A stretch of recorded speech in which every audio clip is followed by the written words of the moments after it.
Welcome student. बेटा आपको जो हम आज टॉपिक पढ़ाने चल रहे हैं ये टॉपिक आपका क्लास 10th कोऑर्डिनेट ज्योमेट्री है। आपको हम बिल्कुल शुरुआत से पढ़ाएंगे। तो कोऑर्डिनेट ज्योमेट्री में ध्यान दीजिए, ये आपका जो वर्टिकल लाइन है, वर्टिकल लाइन इसे कहा जाएगा, और ये आपका जो है हॉरिजॉन्टल लाइन है। अब ये दोनों लाइनें 90 डिग्री पर कट करती हैं। ये आपका positive direction of x axis होता है और ये negative direction of x axis होता है। ये positive direction of y axis होता है और ये आपका negative direction of y axis होता है। एक्स एक्सिस और वाई एक्सिस कोऑर्डिनेट प्लेन को 4 क्वाड्रेंट में डिवाइड करते हैं। कॉल्ड फर्स्ट क्वाड्रेंट आपका ये है, ये आपका सेकंड क्वाड्रेंट है, ये थर्ड क्वाड्रेंट है, ये आपका फोर्थ क्वाड्रेंट है। ठीक। फर्स्ट क्वाड्रेंट में एब्सिसा और ऑर्डिनेट। एब्सिसा क्या है? जो आपका एक्स एक्सिस पे डिस्टेंस आप लेते हैं वो एब्सिसा होता है। जो वाई एक्सिस पे आप डिस्टेंस लेंगे तो वो आपका ऑर्डिनेट होगा। तो फर्स्ट क्वाड्रेंट में ऑल पॉजिटिव होता है, यहाँ पे एब्सिसा और ऑर्डिनेट दोनों पॉजिटिव होता है। सेकंड क्वाड्रेंट में एक्स आपका निगेटिव होगा, वाई पॉजिटिव होगा, इसे माइनस प्लस कहा जाता है। ठीक। थर्ड क्वाड्रेंट में एक्स और वाई दोनों निगेटिव होता है, यहाँ पे आपका माइनस माइनस होगा।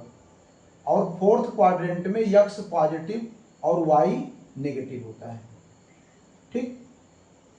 जैसे मान लीजिए आपने एक्स एक्सिस पर ए डिस्टेंस लिया, ए डिस्टेंस, और वाई एक्सिस पे आप क्या किए, बी डिस्टेंस लिए। मतलब यहां से लेकर के ये आपकी जो डिस्टेंस है ये बी है। तो ये जो आपका कोऑर्डिनेट बनेगा फर्स्ट क्वाड्रेंट में, ये ए कामा बी होगा। यहाँ पर ए क्या है, एक्स कोऑर्डिनेट है, और बी क्या है, वाई कोऑर्डिनेट है। और बेटा जो आप डिस्टेंस लेते हैं ये आपका वर्टिकल डिस्टेंस लेते हैं, मतलब कि 90 डिग्री पे बनता है। जैसे ये भी 90 है आपका और ये भी 90 है। ठीक। अगर मान लीजिए यही कोऑर्डिनेट आपको सेकंड क्वाड्रेंट में लेना है तो माइनस ए और प्लस बी हो जाएगा, क्योंकि आपका जो एक्स है वो निगेटिव होगा, वाई पॉजिटिव होगा। अगर थर्ड क्वाड्रेंट में आपको लेना है तो ये माइनस ए और माइनस बी हो जाएगा। यही कोऑर्डिनेट अगर आपको फोर्थ क्वाड्रेंट में लेना है तो ए कामा बी हो जाएगा। ठीक। एक्स एक्सिस और वाई एक्सिस जहां पे कट करते हैं इसका कोऑर्डिनेट होता है 0 0 और इसे कहा जाता है ओरिजिन। ठीक। ये आपका ओरिजिन होता है। तो मुझे उम्मीद है कि ये आपके समझ में आया होगा।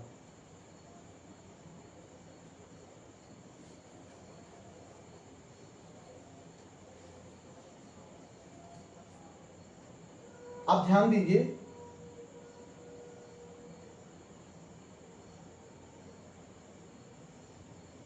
यहां पर आपने कोऑर्डिनेट लिया था ए कामा बी। मान लीजिए आपको एक्स एक्सिस के अलोंग इसका इमेज बताना है। एक्स एक्सिस के अलोंग जो इमेज होगा, जितना डिस्टेंस आप वाई एक्सिस पे गए हैं उतना ही डिस्टेंस आप जो है निगेटिव डायरेक्शन में जाएंगे। ये आपका ए कामा बी है, तो इसका कोऑर्डिनेट हो जाएगा ए कामा माइनस बी। यहां पर ए पॉजिटिव होगा, मतलब एक्स कोऑर्डिनेट पॉजिटिव होगा और वाई कोऑर्डिनेट क्या होगा, निगेटिव होगा। अगर मान लीजिए इसी ए कामा बी का वाई एक्सिस के अलोंग इमेज निकालना होता, वाई एक्सिस के अलोंग, ये देखिए जरा आप, वाई एक्सिस है के अलोंग आप डिस्टेंस ले रहे हैं, तो यहां पे जो कोऑर्डिनेट होगा वो माइनस ए कामा माइनस बी होगा। ठीक। अगर इसका इमेज एक्स एक्सिस के अलॉन्ग बताना है तो ये आपका क्या बनेगा, -a -b, ये बन जाएगा। और इसका आपका a, -b। कुल मिलाकर के वो डिपेंड करेगा किस क्वाड्रेंट में आपका लाई कर रहा है। ठीक, ये आपकी बात हुई इमेज की।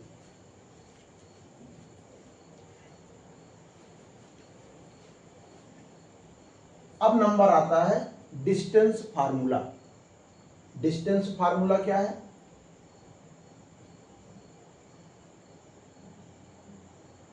डिस्टेंस फार्मूला,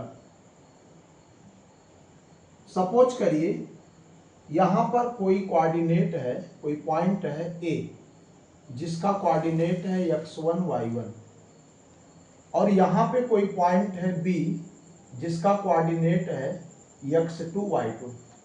ठीक, आपको क्या करना है, डिस्टेंस बताना है ए बी का।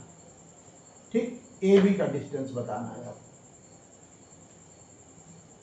ठीक है, देखिए ध्यान दो, यहां पर ये जो आपका डिस्टेंस है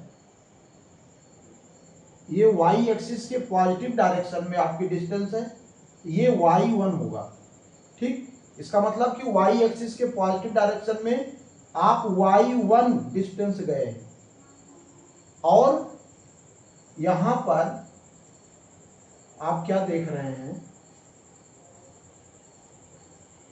यहां पर ये जो पूरी डिस्टेंस है ये y2 है,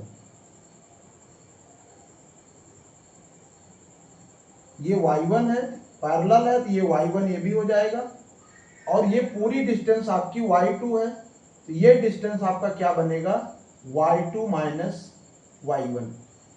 और यहां से लेकर के यहां तक ये पूरी डिस्टेंस क्या है, x2 है। तो आप क्या करेंगे, x2 में से अगर ये x1 माइनस कर देंगे तो आपका ये डिस्टेंस कितना बनेगा, ये x2 - x1। ठीक, तो इसको हम C मान लेते हैं।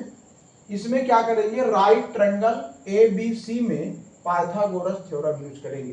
पाइथागोरस थ्योरम का कॉन्सेप्ट क्या है, हाइपोटेनस का जो स्क्वायर होता है अदर दोनों साइड के स्क्वायर के सम के बराबर होता है। Means that AB square equal to AC square plus BC square. तो AB square equal to AC की लेंथ क्या है, x2 - x1 का होल स्क्वायर, y2 - y1 का होल स्क्वायर। ठीक, तो AB क्या हो जाएगा, plus minus under root x2 - x1 का होल स्क्वायर, y2 - y1 का whole square. But distance negative नहीं होता बेटा, तो AB आपका क्या बनेगा, अंडर रूट x2 - x1 का whole square plus y2 - y1 का होल स्क्वायर। ठीक, ये आपका डिस्टेंस फार्मूला है, डिस्टेंस बिटवीन टू पॉइंट्स। ए का कोऑर्डिनेट x1 y1 है, बी का कोऑर्डिनेट x2 y2 है, तो आपने डिस्टेंस निकाला AB। अगर मान लीजिए किसी क्वेश्चन में ओरिजिन से आपको डिस्टेंस निकालना है, सपोज करो कि ओरिजिन से निकालना है, ओरिजिन का मतलब मूल बिंदु से निकालना है जिसका कोऑर्डिनेट 0 0 होता है। तो ध्यान दो, सपोज करो कि ये आपका कोई कोऑर्डिनेट है, आपको क्या करना है, ओरिजिन से डिस्टेंस निकालना है। ठीक, यहां पे आ जाइए, ये ओरिजिन का कोऑर्डिनेट आपका 0 0 होता है, यहां पे कोई कोऑर्डिनेट px, y है। आपको क्या करना है, OP की लेंथ बताना है। ठीक, ये OP की लेंथ बताना है। तो इस फार्मूले के अकॉर्डिंग आपका जो OP बनेगा x - 0 का होल स्क्वायर प्लस y - 0 का होल स्क्वायर, ये बनेगा x square plus y square. ठीक, जैसे आपको सपोज करो कोई कोऑर्डिनेट आपको दे दिया गया 2,3, इसका ओरिजिन से डिस्टेंस बताना है, ओरिजिन से डिस्टेंस दैट इज ओपी, ये बनेगा अंडर रूट के अंदर 2 का स्क्वायर प्लस 3 का स्क्वायर। ठीक, तो ये आपका बन जाएगा 4 plus 9 that is under root 13। तो मुझे उम्मीद है कि ये फार्मूला आपके समझ में आया होगा, इसको आप अवश्य तैयार कर लें, नोट कर लें।